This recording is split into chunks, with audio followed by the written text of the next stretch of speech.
हर दिन पावन श्रृंखला की आज 18 जून की कड़ी में आइए स्मरण करते हैं हल्दी घाटी का महासमर एक इतिहास स्मृति को। 18 जून 1576 को सूर्य प्रतिदिन की भांति उदित हुआ, पर वह उस दिन कुछ अधिक लाल दिखाई दे रहा था, क्योंकि उस दिन हल्दी घाटी में खून की होली खेली जाने वाली थी। एक और लोसिंग में अपने प्रिय चेतक पर सवार हिंदुआ सूर्य महाराणा प्रताप देश की स्वतंत्रता की रक्षा के लिए डटे थे, तो दूसरी ओर मोलेला गांव में मुगलों का पिट्ठू मानसिंह पड़ाव डाले हुए था। सूर्योदय के 3 घंटे बाद मानसिंह ने राणा प्रताप की सेना की धाह लेने के लिए अपनी एक टुकड़ी घाटी के मुहाने पर भेजी। यह देखकर राणा प्रताप ने युद्ध प्रारंभ कर दिया।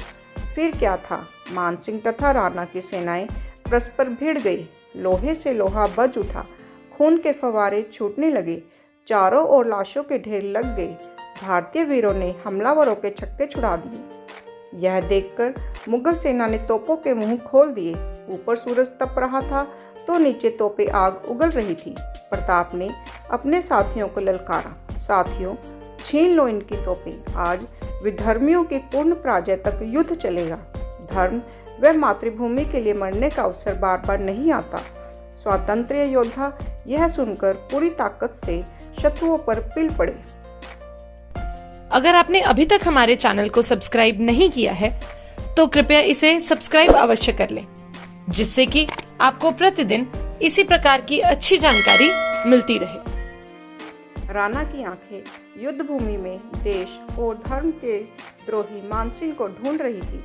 वे उससे दो हाथ कर धरती को उसके भार से मुक्त कराना चाहते थे। चेतक भी यह समझ रहा था। उसने मानसिंह को एक हाथी पर बैठे देखा तो वह उधर ही बढ़ गया।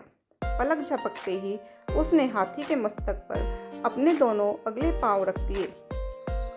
राणा प्रताप ने पूरी ताकत से निशाना साधकर अपना भाला फेंका, पर अचानक महावत सामने आ गया।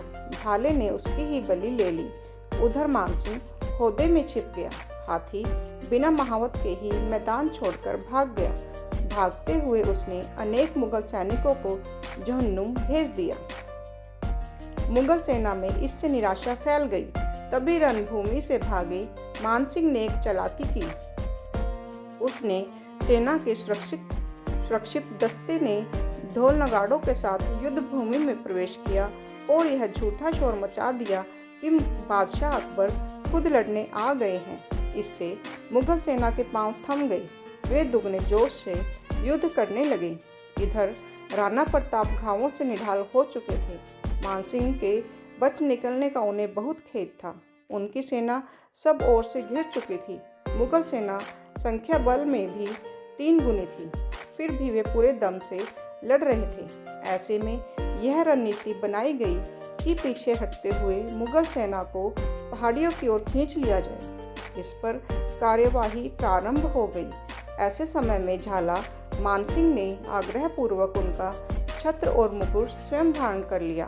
उन्होंने कहा, महाराज, एक झाला के मरने से कोई अंतर नहीं आएगा।